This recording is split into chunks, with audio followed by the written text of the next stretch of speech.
nung nadawit po si Atong Ang dito sa issue ng Weteng, pumunta po siya sa US pero naaresto siya doon ng US authorities. And eventually, upon extradition, dito naman po siya na-detain. Palagay niyo po ba this time with the issue on Sabong, kaya niyang lagpasan itong issue na ito?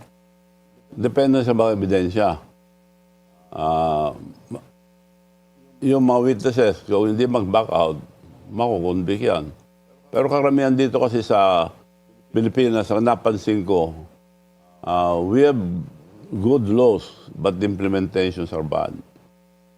Maski na tama ka, nababaliktad nila sa hustisya. Pag nanalo ka man, akyat ka sa kawan, nababaliktad. So, nababaliktad lahat . Hindi rin tama yung mga ibang dapat ma-review rin yung mga madisiplina rin mga judges natin.